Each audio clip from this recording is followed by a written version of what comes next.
Hello and welcome everyone in this board special video lecture of class 10th SST History's first chapter, which is Nationalism in Europe, which is very important for your upcoming board examination. So in this lecture we will try to understand it in simple and concise manner. इस पूरे chapter को हम लोग अच्छे तरीके से समझ लेंगे तो हमारे आने वाले बोर्ड एग्जाम में हमसे जो भी क्वेश्चन पूछा जाएगा उसका आंसर हम आसानी से दे पाएंगे। तो चलिए इसकी शुरुआत करते हैं बच्चों। नेशनलिज्म इन यूरोप एक इंपॉर्टेंट चैप्टर है जिसको आप अगर ध्यान से समझ लेते हैं तो आपकी पूरी हिस्ट्री आसान हो जाएगी। तो इसकी शुरुआत करेंगे हम ये जानते हुए कि कैसे यूरोप के जो प्रीवियस कंडीशन था नेशनलिज्म की शुरुआत होने से पहले वो क्या था, इसकी बैकग्राउंड क्या थी, और साथ में जो हम बार बार नेशन स्टेट की बात करते हैं नेशनलिज्म को पढ़ते हुए, तो उस नेशन स्टेट का रियल मीनिंग क्या होता है इसको जान करके हम शुरुआत करते हैं। फिर इस पूरे चैप्टर का ओवरव्यू देखेंगे कि इस चैप्टर में क्या क्या टॉपिक हमें पढ़ने हैं, और उसके बाद एक एक करके आसानी से उस टॉपिक को समझ लेंगे। और एक बार जब आप इस पूरे चैप्टर को समझ जाएंगे तो हमेशा के लिए चैप्टर आपके लिए आसान बन जाएगा। फिर आपके आने वाले बोर्ड एग्जाम की बात हो या फिर कोई आगे आने वाले कोई भी कंपटीशंस आप देंगे तो वहाँ इस चैप्टर से कोई भी क्वेश्चन अगर आता है तो उसको आसानी से कर लेंगे। तो चलिए इसकी शुरुआत करते हैं। देखिए बच्चों, नेशन स्टेट जो बार बार हम डिस्कस करेंगे उसमें सबसे पहले हम ये समझना है कि नेशन स्टेट कैसे बनते हैं। एक तरह का ये पॉलिटिकल एंटिटी होता है where the people common history culture and language identified as a unified nation under a single government. जहाँ के लोग जो होते हैं वो ये मानते हैं कि उनकी जो कॉमन भाषा है, कॉमन हिस्ट्री है, कॉमन कल्चर है, वो इनको उन सबको मिला के एक करती है, और इसलिए वो एक होके एक अपने आप को आइडेंटिफाई करते हैं कि हम सब एक हैं और एक यूनिफाइड नेशन की फॉर्म में रहते हैं अंडर ए सिंगल गवर्नमेंट। तो दोस्तों इस पार्टिकुलर फीलिंग्स को हम नेशन कहते हैं, और जब इसी फीलिंग के लिए कोई कुछ भी सेक्रीफाइस करने को तैयार हो जाए, मूवमेंट चलाए, तो उसको तो हम नेशनलिज्म कहेंगे। तो nationalism is just a movement for nation, और जब नेशन का मूवमेंट होता है उसको जब ऑफिशियल रिकॉग्निशन मिलता है, जब उसको ऑफिशियली रिकॉग्नाइज किया जाता है बच्चों, तो उसको हम स्टेट कहते हैं, वो स्टेट बन जाता है। तो स्टेट एक तरह का टेक्निकल टर्म है। आपको मैं समझाना चाहूँगा कि जो स्टेट होता है बच्चों, उस स्टेट के कुछ फीचर्स होते हैं। आप सिविक्स में पढ़े होंगे कि स्टेट के 4 मेन फीचर्स होते हैं, 4 कैरेक्टरिस्टिक्स होते हैं स्टेट के। पहला होता है बच्चों जिसमें स्टेट की टेरिटरी होती है। हम सभी तरह के नेशन को स्टेट नहीं मान सकते, हर नेशन स्टेट नहीं होता बच्चों, ध्यान देना है आपको। तो स्टेट हम किसे मानेंगे, जैसे हमारा भारत इंडिया एक स्टेट है। जो स्टेट होता है, हालांकि उसके पहले वो नेशन बनता है देन स्टेट बनता है, बट सभी नेशन स्टेट नहीं बन सकते। नेशन की फीलिंग सबके अंदर हो सकती है, बट वो स्टेट बन जाएगा ये जरूरी नहीं है। तो देखिए स्टेट के 4 इंपॉर्टेंट फीचर क्या है कि पहला उसके पास उसकी टेरिटरी होगी, टेरिटरी मतलब लैंड। फिर उस टेरिटरी पे, उस लैंड पे पॉपुलेशन रिजाइड करेगा, पॉपुलेशन उसके ऊपर रहेगा, मतलब लोग होंगे। और थर्ड वन इज कि उसकी गवर्नमेंट होगी, वहाँ पे एक ऑफिशियल गवर्नमेंट होगी, चाहे किसी भी फॉर्म की हो बट गवर्नमेंट वहाँ होगी। एंड फोर्थ वन इज कि वहाँ पे सॉवरनिटी होगा, मतलब गवर्नमेंट के पास डिसीजन लेने का पावर होगा, वो किसी के एक्सटर्नल इंटरफेरेंस से इन्फ्लुएंस्ड नहीं होगी। तो ये 4 कैरेक्टरिस्टिक्स ऐसे हैं जो किसी भी नेशन को स्टेट बनाते हैं बच्चों। तो ध्यान रखना होगा आपको कि नेशन एक तरह का कल्चरल, इमोशनल, हिस्टोरिकल एक तरह का मूवमेंट है, एक जो लोगों के अंदर यूनिटी लाता है, जिसमें लोग कॉमन अपने बैकग्राउंड की वजह से एक अपने आप को सिंगल एक कंट्री के अंदर आइडेंटिफाई करते हैं कि वो एक है, और वही जब ऑफिशियली रिकॉग्नाइज होता है तो स्टेट बन जाता है। तो जो अभी के हम यूरोप देखते हैं जिसमें मोर देन 40-45 स्टेट्स हैं, नेशन स्टेट हैं, वो पहले ऐसे नहीं थे बच्चों। तो अभी के यूरोप में जितने भी नेशन स्टेट्स देखते हैं, जैसे आप जर्मनी देखते हैं, फ्रांस देखते हैं, they all are modern nation state. ये अभी नए नए कुछ 100, 150, 200 साल पहले ये नेशन स्टेट के फॉर्म में बने हैं। इसके पहले ये मोनार्क्स के अंदर, बड़े बड़े एम्पायर्स के अंदर आते थे, और ये कई छोटे छोटे जो किंगडम से उसमें डिवाइडेड थे। तो आपको ध्यान रखना है कि जो अभी नेशन स्टेट्स का जो कंसेप्ट है बहुत ही न्यू है, और यूरोप में नेशनल स्टेट रिसेंटली ही बने हैं, पहले ऐसा नहीं था। तो पहले बच्चों कैसा था, आइए एक बार उसका बैकग्राउंड देख लेते हैं। तो 19th सेंचुरी जो यूरोप था उसमें मल्टी नेशनल एम्पायर्स थे, जैसे कि Austria Hungary, Ottoman, Russian empire, ऐसे बड़े बड़े एम्पायर्स यूरोप को रूल कर रहे थे। और ये एम्पायर चर्च से इन्फ्लुएंस्ड होते थे, मतलब एक तरह से आप कह सकते हैं कि कई जगह पे वहाँ चर्च का भी रूल था, और चर्च एक तरह का रिलीजन को फॉलो करता था जो क्रिश्चियन रिलीजन है बच्चों। और जहाँ कहीं किसी भी देश में अगर किसी रिलीजन का रूल होता है बच्चों, तो उसको हम लोग थियोक्रेसी कहते हैं। जैसे लोगों के रूल को आप डेमोक्रेसी बोलते हो, तो रिलीजन के रूल को अगर रिलीजन डोमिनेट करे किसी देश को चलाने में तो उसको हम थियोक्रेसी कहते हैं। तो आपको इसको भी ध्यान रखना होगा। तो यूरोप पहले थियोक्रेसी और साथ में अम्पायर्स के द्वारा रूल होता था, फिर उसके बाद कुछ लोगों के मन में रिसेंटमेंट हुआ, निराशा हुई, और लोगों को इंस्पिरेशन मिला अलग अलग जगहों से, और फिर उन्होंने अपने देश के लिए एक होकर के लड़ाइयाँ लड़ी और एक तरह से नेशनलिज्म का मूवमेंट चलाया। तो फिर जाकर के एज अ रिजल्ट आज का जो हम देखते हैं यूरोप, जिसमें कई सारे नेशन स्टेट है, वो फॉर्म हुए। तो मॉडर्न नेशन स्टेट के पीछे नेशनलिज्म मूवमेंट का ही बड़ा रोल है, और उसी ने आज का नेशन स्टेट बनवाया है दोस्तों। तो चलिए देखते हैं कैसे इसकी शुरुआत होती है। पहले एक बार हम इस पूरे चैप्टर का ओवरव्यू आपको दे देते हैं, ताकि आप क्लियर रहिए कि इस पूरे चैप्टर में आपको कहाँ से कहाँ तक पढ़ना है। तो देखिए बच्चों, सबसे पहले नेशन स्टेट बनने की जो कहानी है, इसका जो आग है, वो लगता है फ्रेंच रेवोल्यूशन से। उसकी शुरुआत फ्रेंच रेवोल्यूशन से होती है, जिसके बारे में डिटेल में आप क्लास 9th में ऑलरेडी पढ़ चुके होंगे, और आप अगर चाहें तो उसको वहाँ से रिवीजन भी कर सकते हैं। इसके बाद आप पढ़ेंगे कि फ्रेंच रेवोल्यूशन का जो सबसे बड़ा हेड है, जिसने फ्रेंच रेवोल्यूशन को लीड किया, वो नेपोलियन हुआ। नेपोलियन ने अलग अलग तरह के रिफॉर्म्स भी लेके आए। फ्रेंच रेवोल्यूशन के बाद जो रिफॉर्म हुआ फ्रांस के अंदर, उसका सबसे बड़ा जो लीडर है, जो रिफॉर्म लाने वाला व्यक्ति, उसका नाम नेपोलियन बोनापार्ट है। आप जानते हैं वहाँ को किंग भी बना था। उसके बाद आगे चल के नेपोलियन को यूरोप के कई सारे जो मोनार्क हैं, उनकी सेनाओं ने मिलकर हरा दिया था, जिसे हम वाटरलू का वार बोलते हैं। और उसके बाद फिर कांग्रेस ऑफ वियना हुआ था 1815 में। फिर मोनार्की कुछ रिस्टोर हुई थी कहीं कहीं पे। लेकिन इन सब के बीच फ्रेंच रेवोल्यूशन ने नेशनलिज्म का जो स्पार्क है, वो लोगों के अंदर ला दिया था। तो जाहिर सी बात है, लोग नेशनलिज्म की मूवमेंट्स तो शुरू करेंगे ही करेंगे अलग अलग पार्ट्स में। तो 1830 1832 1848 को हम लोग एज ऑफ रेवोल्यूशन कहते हैं, जिसमें यूरोप के अलग अलग पार्ट्स में अलग अलग तरह से रेवोल्यूशंस हो रहे थे।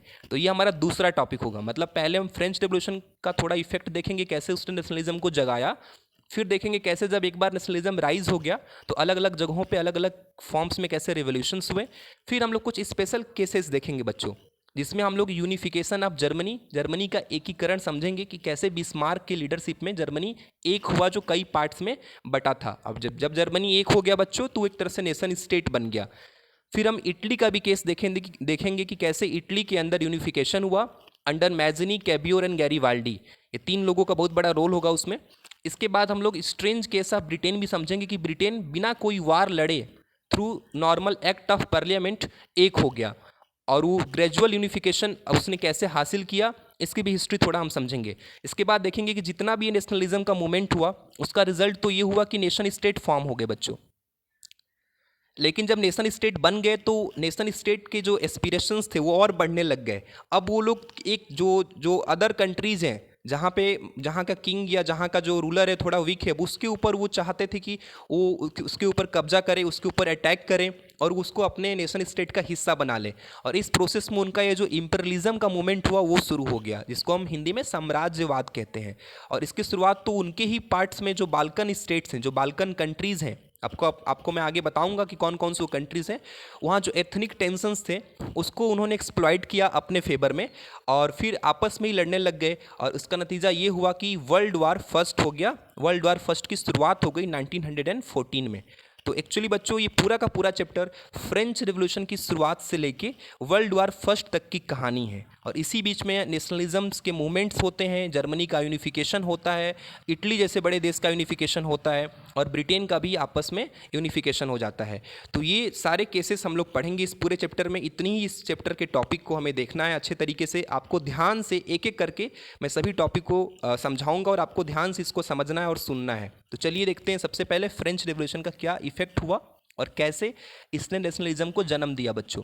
तो देखिए, फ्रेंच रिवॉल्यूशन 1789 में शुरू हुआ, आपको अच्छे से मालूम है, और इससे माना जाता है कि बर्थ ऑफ नेशनलिज्म हुआ। यूरोप में नेशनलिज्म का जन्मदाता इस फ्रेंच रिवॉल्यूशन को ही माना जाता है। 1789 में फ्रेंच रेवोल्यूशन ने एक्चुअली किया क्या बच्चों, इसने जो सवर्निटी थी, जो संप्रभुता थी, उसको ट्रांसफ़र कर दिया मोनार्की से, जो वहाँ का जो किंग था उससे सिटीजन्स के हाथ में कर दिया। आपको क्लियरली मालूम है कि जब ये ट्रांसफ़र हो गया तो सिटीजन्स ने ही मिल करके किंग वहाँ नेपोलियन बोनापार्ट को बनाया था।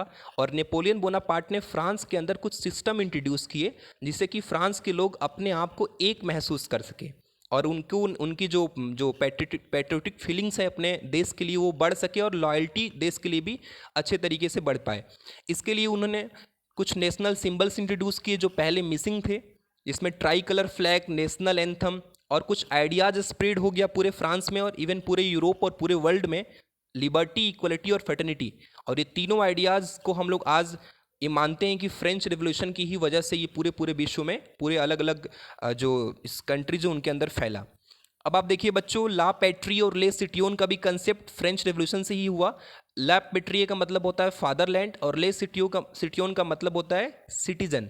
ये सारे जो मूवमेंट्स हैं या जो ये सारे जो सिस्टम है, इसको फ्रांस के अंदर नेपोलियन ने इसीलिए इंट्रोड्यूस किया कि लोग फ्रांस के प्रति एक लॉयल्टी फील करें और उनको ऐसा महसूस हो कि वो इस नेशन के एक पार्ट हैं।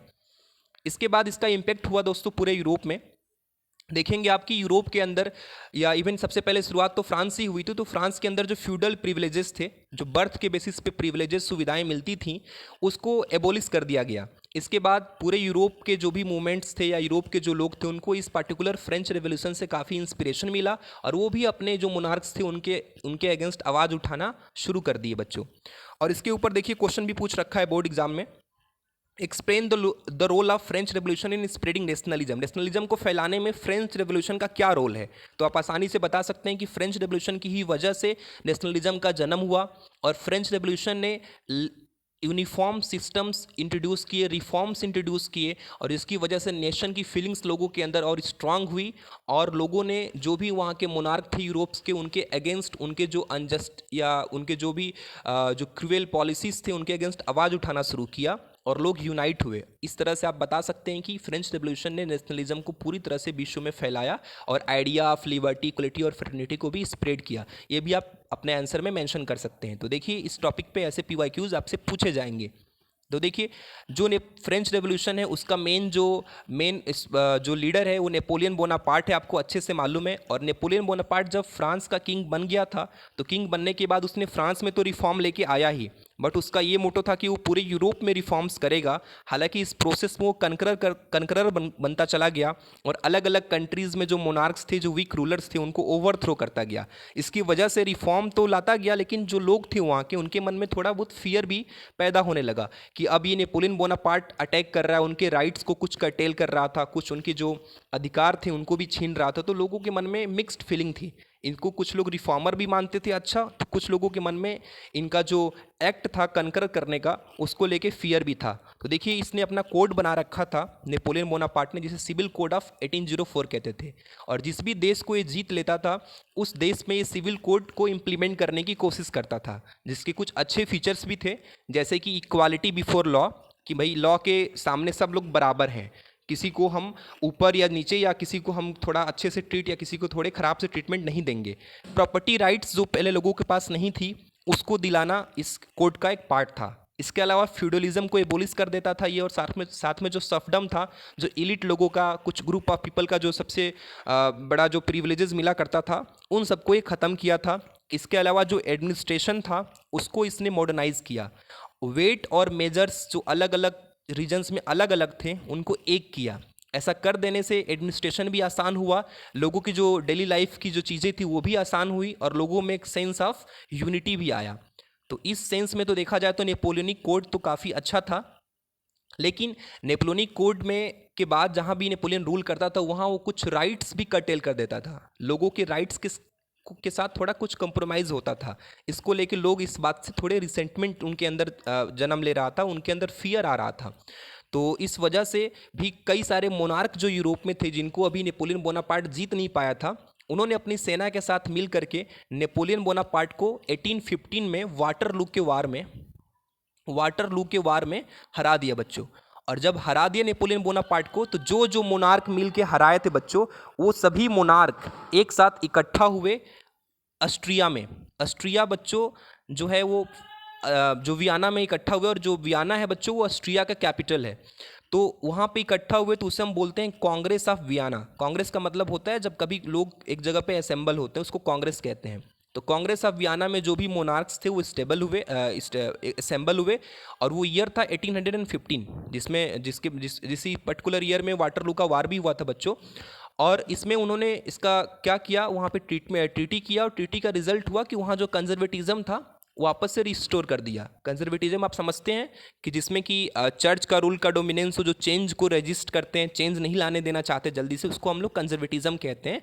They are against the liberalism, वो लिबरल्स के अगेंस्ट होते हैं। लिबरल जो क्विक चेंज लाना चाहते हैं, जो गवर्नमेंट का रिस्ट्रिक्शंस कम से कम चाहते हैं, जबकि जो कंजर्वेटिज्म है वो मैक्सिमम चीज़ों को कंट्रोल करना चाहते हैं। तो बच्चों आपको याद रखना है कि जैसे ही फ्रेंच रेवोल्यूशन खत्म हुआ, नेपोलियन बोनापार्ट ने कनकर करना शुरू किया अलग अलग कंट्रीज़ को, और एज ए रिजल्ट उसको एक वार में हरा दिया जाता है जिसका नाम वार ऑफ वाटरलू है। और वहाँ हारने के बाद जिन लोगों ने हराया उन लोगों ने कांग्रेस ऑफ वियना किया, वियना में इकट्ठा हुए और इकट्ठा होकर वहाँ पे एक ट्रीटी उन्होंने साइन करी आपस में। और उस ट्रीटी के बाद ये रिजल्ट हुआ कि जो भी कंजर्वेटिज्म उखाड़ फेंका था नेपोलियन बोनापार्ट ने, उसको अलग अलग जगहों पे रिस्टोर कर दिया गया। और इस पर्टिकुलर कांग्रेस ऑफ वियना को ऑर्गेनाइज किसने किया था? तो इसको ऑस्ट्रिया का जो चांसलर था ड्यूक मेटरनिच, उसने ऑर्गेनाइज किया था बच्चों। और इसमें पार्टिसिपेंट कंट्रीज कौन कौन से थे? ऑस्ट्रिया था, ब्रिटेन, रसिया और पर्शिया। ये 4 देश मिल करके इस कांग्रेस ऑफ वियना में ट्रीटी ऑफ वियना साइन किए थे बच्चों। और डिसीजन क्या निकला था देखिए बच्चों, जो फ्रांस था, जहाँ पे नेपोलियन बोनापार्ट वहाँ जहाँ का किंग था, जहाँ रूल कर रहा था, वहाँ वापस से बॉर्बन डायनेस्टी जो थी रिस्टोर कर दी गई। और उसके बाद ऑस्ट्रिया जो था उसको नॉर्दर्न इटली का जो लोम्बार्डी और वेनेटिया पार्ट है वो दे दिया गया। इसके बाद पर्शिया को सैक्सोनी, राइनलैंड और पोलैंड का कुछ पार्ट दे दिया गया। बच्चों वाइनलैंड जर्मनी का हिस्सा है। तो ये सारे पार्ट जो नेपोलियन बोनापार्ट ने जीता था, अब चूंकि वो हार चुका है, उसकी डेथ हो चुकी है वाटरलू के युद्ध में, तो उसके बाद जो भी उसके द्वारा जीते गए टेरिटरी थे ये लोग आपस में डिवाइड कर रहे हैं। रशिया को बच्चों इन लोगों ने दिया था पोलैंड और फिनलैंड के बहुत सारे हिस्से। इसके बाद जो ब्रिटेन था उसको ओवरसीज कॉलोनीज के ऊपर रूल करने का हक मिला, जिसमें कि उसको सेलियोन, कैपी कॉलोनी वगैरह उसको रूल करने के लिए उसको एक तरह से मोनोपोली मिल गया कि जाओ भाई तुम अलग अलग देशों में जाकर के अपने कॉलोनीज फॉर्म करो। ये जीतने के बाद इन्होंने ट्रीटी किया। तो ओवरऑल रिजल्ट इसका क्या निकला कि मोनार्की तो रिस्टोर हो गई, और जो लिबरलिज्म और नेशनलिज्म के मूवमेंट थे उसको एक तरह से सप्रेस कर दिया गया बच्चों। ध्यान रखना है, इन्होंने सप्रेस किया है बच्चों, पूरी तरह से एलिमिनेट नहीं किया है, और ना ही ये कर पाएंगे, क्योंकि जो आपका नेपोलियन बोनापार्ट है उसने नेशनलिज्म का जो वेव फैला रखा था, फ्रेंच रेवोल्यूशन ने जो लोगों के मन में नेशनलिज्म जगा दिया था, वो तो इतना आसानी से खत्म होने वाला नहीं था बच्चों। तो देखिए क्या होता है आगे, जब ये पूरी तरह से ख़त्म हो जाता है ट्रीटी ऑफ वियना वगैरह, तो जो भी मोनार्क हैं वो अलग अलग जगहों पे रूल करना शुरू करते हैं। लेकिन तब शुरू होता है एज ऑफ रेवोल्यूशन।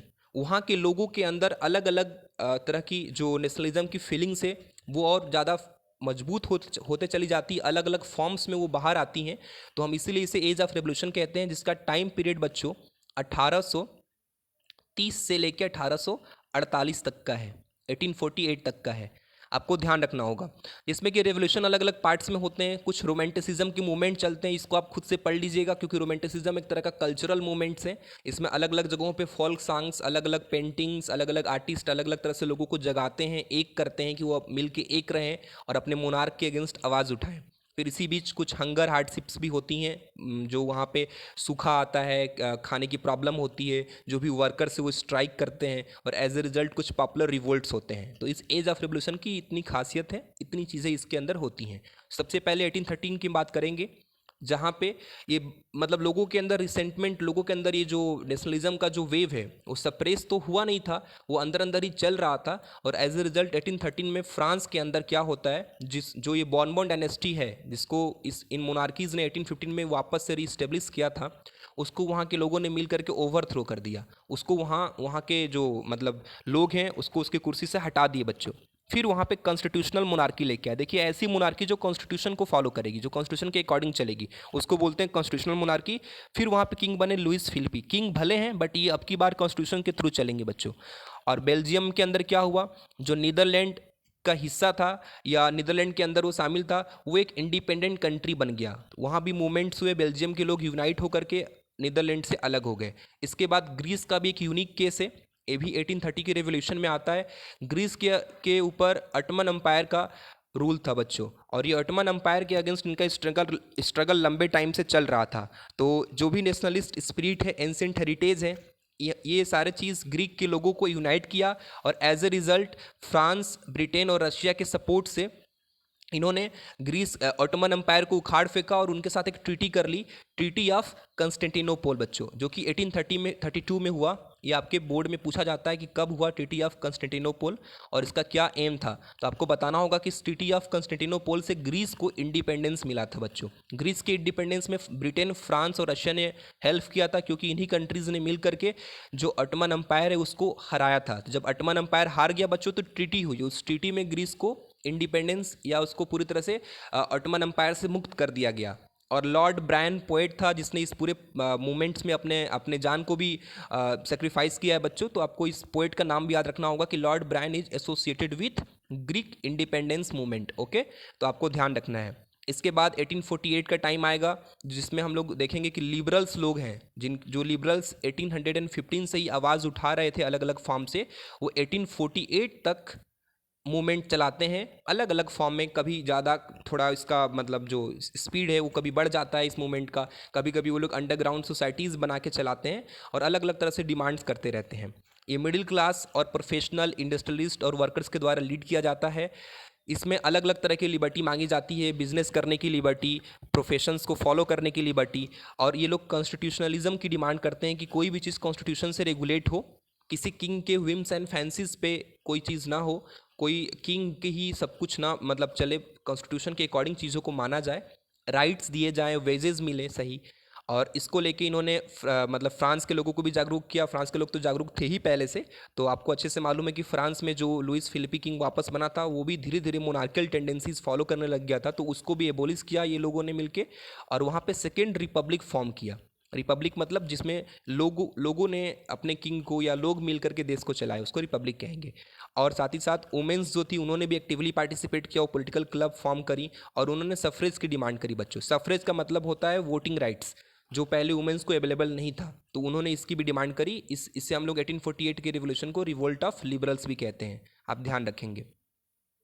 इसके बाद ये इस तरह से आप देखेंगे कि आपका जो ये रिवोल्यूशन का जो स्टेज वो खत्म होता है, यानी कि एज ऑफ रेवोल्यूशन पूरी तरह से खत्म होता है 1830 से लेके 1848 तक के बीच में। इसके बाद शुरुआत होती है कुछ केसेस की जो हम पढ़ेंगे। तो देखिए बच्चों, यहाँ से मैं केसेस आपको पढ़ाऊंगा 3 देशों का, एक होगा जर्मनी, एक होगा इटली और एक होगा ब्रिटेन का। ये तीनों केसेस हम लोग पढ़ेंगे। इसके बाद इसके पहले जो भी पढ़े एक बार क्विकली मेरे साथ फिर से रिवाइज कर लीजिए 2 मिनट के अंदर। देखिए, सबसे पहले हम लोगों ने शुरुआत किया था नेशनलिज्म इन यूरोप का। जो नेशनलिज्म इन यूरोप की जो शुरुआत है वो उसके बैकग्राउंड से किया हम लोगों ने, कि कैसे यूरोप की बैकग्राउंड पहले थी, कैसे नेशनल स्टेट अभी वाले एग्जिस्ट किए, कैसे पहले यूरोप के अंदर मल्टीनेशनल एम्पायर्स थे जैसे Austria, Hungary, Ottoman Russian empire. उसके बाद हमने देखा कि नेशनल स्टेट का मीनिंग क्या होता है, कैसे स्टेट एक टेक्निकल टर्म है, उसके 4 कंपोनेंट्स होते हैं। उसके बाद देखा कि इस पूरे चैप्टर का ओवरव्यू क्या है, नेशनल स्टेट से लेके वर्ल्ड वार फर्स्ट तक की पूरी कहानी हम इसमें देखते हैं। इस चैप्टर में शुरुआत हुई थी फ्रेंच रेवोल्यूशन से, कि कैसे उसने आइडिया लिबर्टी की, इक्वलिटी के और फ्रेटर्निटी के को स्प्रेड किया पूरे यूरोप के अंदर, और साथ ही साथ नेशनलिज्म का बर्थ उसी की देन है। इसके बाद हम लोग देखते हैं बच्चों कि कैसे जो नेपोलियन बोनापार्ट है वो एक तरह से रिफॉर्मर के तौर पे आया और पूरे यूरोप में उसने यूनिफॉर्म सिस्टम्स बनाए, लेकिन वो कनकरर था, अलग अलग स्टेट्स के ऊपर अलग अलग जो वीक रूलर्स थे उनको ओवरथ्रो कर रहा था। इसको लेकर जो वहाँ के लोग हैं उनके मन में फियर्स भी आ रहे थे और फाइनली नेपोलियन बोनापार्ट को हरा दिया जाता है वाटर ऑफ लू में। फिर होती है बच्चों ट्रीटी ऑफ वियना, जो कि वियना ऑस्ट्रिया की कैपिटल है। वहाँ कांग्रेस ऑफ वियना में 4 देश मिल करके आपस में ट्रीटी करते हैं और जो जो नेपोलियन बोनापार्ट जीता रहता है, जो जो उसने चेंजेस लाए होते हैं उसको वो लोग अंडू कर देते हैं, रिस्टोर कर देते हैं। इसके बाद हम लोगों ने देखा बच्चों की शुरुआत होती है एज ऑफ रेवोल्यूशन की, क्योंकि मोनार्की तो आ गए हैं वहाँ अलग अलग देशों में, अलग अलग पार्ट्स में यूरोप के, लेकिन जो वहाँ के लोग हैं उनके अंदर तो नेशनलिज्म की फीलिंग चलती रहेगी। तो उसी वजह से एक रिवोल्यूशन का समय आएगा और इसको जो रिवोल्यूशन का ये जो समय है इसको और फ्यूल करेगा जो वहाँ की हंगर है, हार्डशिप है और जो रोमांटिसिज्म मूवमेंट्स है वो। और इसमें आप देखेंगे कि फ्रांस के अंदर रेवोल्यूशन थोड़ा होगा जिसमें उसके बॉर्मन किंग को ओवरथ्रो कर दिया जाएगा। फिर बेल्जियम भी नीदरलैंड से अलग होकर देश बन जाएगा। ग्रीस भी ऑटोमन एम्पायर से अपने आप को अलग करके एक इंडिपेंडेंट कंट्री बना लेगा। ठीक है बच्चों, तो इतना हम लोगों ने समझा। फिर देखा कि 1848 में कुछ रेवोल्यूशंस हुए जो कि एक तरह से सक्सेसफुल तो नहीं हो पाए, लेकिन ये उसने ये क्लियर कर दिया कि जो वहाँ के किंग्स हैं उनको एक कॉन्स्टिट्यूशन के थ्रू चलना पड़ेगा, कॉन्स्टिट्यूशन मानना पड़ेगा। इसके बाद हम देखेंगे कि कैसे यूनिफिकेशन ऑफ जर्मनी की शुरुआत होती है बच्चों। तो जर्मनी है हमारा, तो जर्मनी का यूनिफिकेशन जो है उसका मेन लीडर है ऑटोमन बिस्मार्क है, जो कि एक पर्शियन चांसलर है बच्चों। पर्शिया एक कंट्री है, उसका जो चांसलर था अटमन बिस्मार्क, उसने जर्मनी के लोगों को यूनाइट किया, जर्मनी के लिए उसने लड़ाइयाँ लड़ी और वो आयरन एंड ब्लड की पॉलिसी में बिलीव करता था। उसका था कि अगर आपको कोई भी देश को हराना है या मतलब कोई भी अनजस्टिस को आपको अंडू करना है तो आप आयरन एंड ब्लड की पॉलिसी अपनाओ, वार लड़ो, डिप्लोमेसी करो। इसके बाद उसने जो जर्मनी है उसने कुछ यूनिफिकेशन के लिए वार भी लड़े बच्चों। डेनमार्क से उसने वार लड़ा 1864 में, ऑस्ट्रिया से लड़ा 1866 में। एक्चुअली ये सारे कंट्रीज जर्मनी के ऊपर रूल कर रहे थे अलग अलग पार्ट्स में, तो इनसे जब आप हटने को बोलेंगे तो वार लड़ना, तो वार होना तो ऑब्वियस सी बात है। फिर फ्रांस से भी उसने वार लड़ा और उसके बाद फाइनल यूनिफिकेशन हुआ बच्चों, और 1871 में जर्मनी यूनिफाइड हुआ। उसके बाद पर्शिया का जो किंग था केसर विलियम फर्स्ट, उसको वर्साइल पैलेस में उसको वहाँ का किंग डिक्लेयर किया गया जर्मनी का। तो फाइनली 1871 में 3 वार लड़ने के बाद, जिसे हम वार ऑफ यूनिफिकेशन भी कहते हैं, जर्मनी यूनाइट हुआ अटमन बिस्मार्क के लीडरशिप में, जो कि आयरन एंड ब्लड पॉलिसी पे बिलीव करता था। तो यूनिफिकेशन ऑफ जर्मनी में आपको इतना याद रखना है बच्चों। इसके बाद शुरुआत होगी यूनिफिकेशन ऑफ इटली की भी। जैसे आप जानते हैं जर्मनी यूरोप का पार्ट है, वैसे इटली भी यूरोप का पार्ट है। लेकिन आपको अच्छे से मालूम है कि ये जो ट्रीटी ऑफ वियना हुआ था 1815 में, उसने इटली को अलग अलग पार्ट्स में डिवाइड कर दिया था। इटली के किसी पार्ट में कोई और रूल करता था, किसी पार्ट में कोई और रूल करता था। तो इसलिए पूरी इटली को एक करना एक बहुत बड़ा चैलेंज था बच्चों। इसमें ग्यूसिपी मैजनी, जो कि 1830 के टाइम से ही यंग इटली वगैरह सीक्रेट सोसाइटीज़ फॉर्म किया था, एक बड़ा रेवोल्यूशनरी था, उसका बहुत बड़ा रोल है बच्चों। फिर कैबियोर जो सर्डिनिया पिडमोंट है, जो इटली का ही पार्ट था, जहाँ का पीएम था कैवियोर, उसने कुछ डिप्लोमेसी और अलायंसेस किए फ्रांस के साथ, जिससे कि इटली को एक करने में मदद मिली। गैरीबाल्डी जो था वो आर्मी पे बिलीव करता था बच्चों, मिलिट्री कैंपेन्स चलाता था। उसका जो रेड शर्ट है उसका मेन सिंबल था। तो गैरीबाल्डी ने भी रोल प्ले किया। फिर विक्टर एमेनुअल सेकंड जो सर्डियाना पिडमोंट का किंग था, सर्डिना पिडमोंट के जो पीएम थे बच्चों वो कैवियोर थे, और किंग वहाँ के जो थे वो विक्टर इमेनुअल सेकंड थे। और वो फाइनली जब इटली यूनाइट हो गया बच्चों इन लोगों के हेल्प से, तो वहाँ के इटली के किंग बने। लेकिन इसके पहले यूनिफिकेशन के पहले इटली 7 स्टेट्स में डिवाइडेड था, ये आपको जानकारी रखनी होगी बच्चों। नॉर्थ पार्ट में जिसमें लंबर्डी और वेनेटिया आते हैं, वो ऑस्ट्रिया कंट्रोल कर रहा था, क्योंकि आपको अच्छे से मालूम है कि ट्रीटी ऑफ वियना के तहत ऑस्ट्रिया को ये पार्ट दे दिया गया था। सेंट्रल पार्ट में पोप थे जो उसको कंट्रोल कर रहे थे। पोप जो क्रिश्चियन के रिलीजियस हेड होते हैं उनको बोलते हैं बच्चों।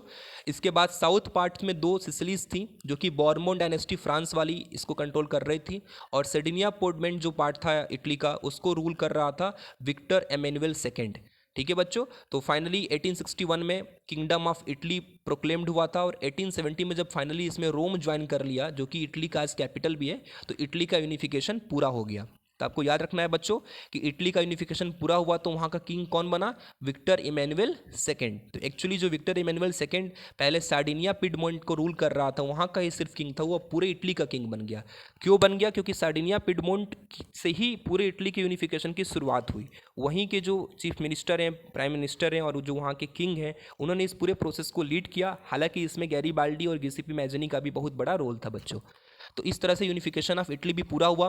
फिर आप देखेंगे स्ट्रेंज केस एक ब्रिटेन का, जहाँ की कोई सडन रेवोल्यूशन नहीं हुआ, ना ही कोई वहाँ पे कोई ऐसा फायर्स वार वगैरह हुआ। वहाँ ग्रेजुअल यूनिफिकेशन हुआ, धीरे धीरे समय के साथ वो ब्रिटेन जो है पूरी तरह से यूनाइट हो गया। इसमें सबसे बड़ा रोल है, सबसे बड़ा एक एक्ट आया था जो 1707 में, एक्ट ऑफ यूनियन के नाम से, जिसने कि स्कॉटलैंड को ज्वाइन किया इंग्लैंड के साथ और यूके बना, और इसी यूके को हम लोग बोलते हैं ग्रेट ब्रिटेन। फिर 1801 में आयरलैंड को एनेक्स कर लिया गया, एक्ट के थ्रू ही कर रहे थे ये लोग।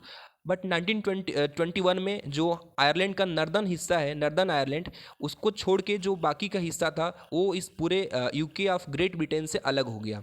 तो आपको ध्यान रखना है इसमें स्ट्रेंज के साथ ब्रिटेन में बच्चों, कि ब्रिटेन जो है एक्ट ऑफ यूनियन से एक हुआ था, जिसमें कि स्कॉटलैंड ने ब्रिटेन को ज्वाइन किया था 1707 में। फिर 1801 में इन्होंने आयरलैंड को एनेक्स करके ब्रिटेन पूरा बना लिया था। लेकिन फिर आयरलैंड का जो अदर पार्ट है, साउदर्न पार्ट है, और जो बाकी का आयरलैंड का हिस्सा है वो अलग हो गया था। नॉर्दर्न आयरलैंड ही ब्रिटेन का हिस्सा है। तो अभी भी फिलहाल में भी नॉर्दर्न आयरलैंड जो है वो ब्रिटेन का ही हिस्सा है।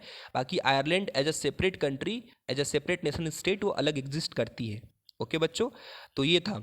इन्होंने अपना कुछ नेशनल सिंबल भी बना लिया। जैसे आप जानते हैं हर एक नेशन स्टेट की खासियत होती है कि उसका एक अपना नेशनल सिंबल होगा, और साथ ही साथ उसके एक अपने कुछ यूनिफॉर्म सिंबल्स होंगे, और यूनिफॉर्म मेजरमेंट के सिस्टम्स भी होंगे। तो यूनियन जैक इनका नेशनल सिंबल था, जिसमें फ्लैग था बच्चों, और नेशनल एंथम इन्होंने बना लिया अपना God save the king and queen.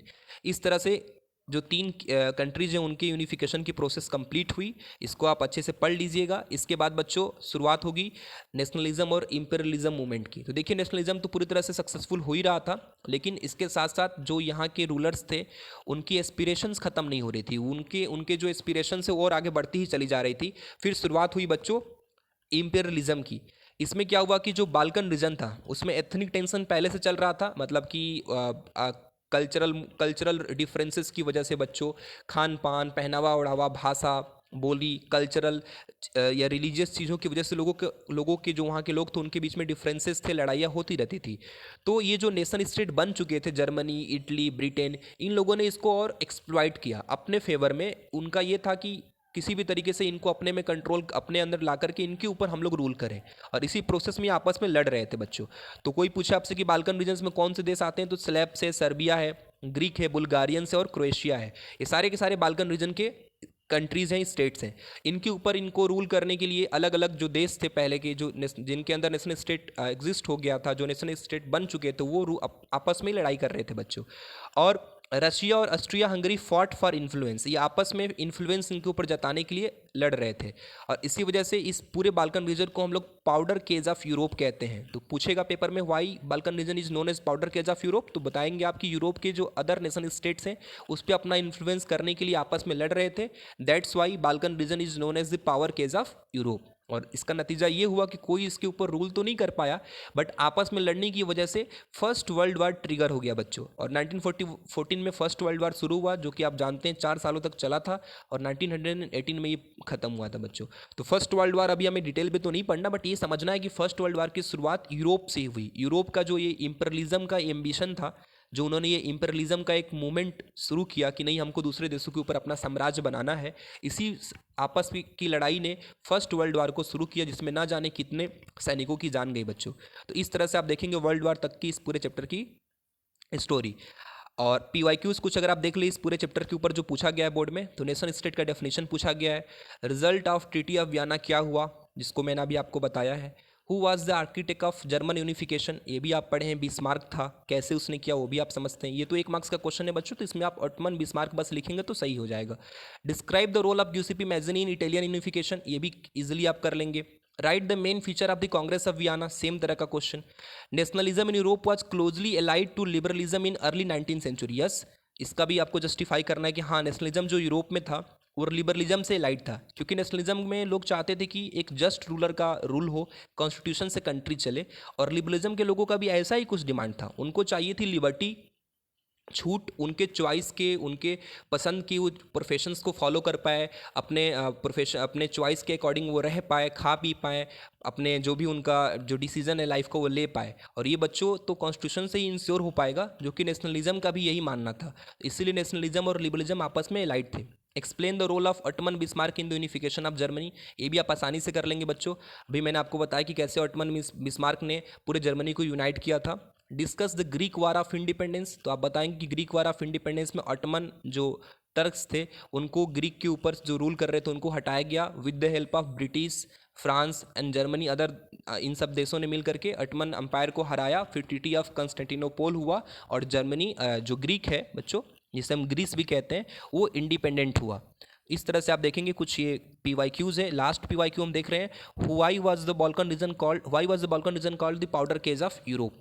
तो आपको मैंने बताया कि बाल्कन रीजन में एथनिक टेंशन्स थे और अलग अलग जो यूरोपियन कंट्रीज़ थे जो नेशन स्टेट बन चुके थे, इसके पे इन्फ्लुएंस दिखाने के लिए, इसके ऊपर अपना रूल करने के लिए आपस में ही लड़ रहे थे। They were fighting together with each other, and that's why this Balkan region which consist of Croatia, Bulgaria etcetera is known as the powder keg of Europe. तो इस तरह से कुछ PYQs है बच्चों, इसको आपको प्रैक्टिस करने की ज़रूरत है।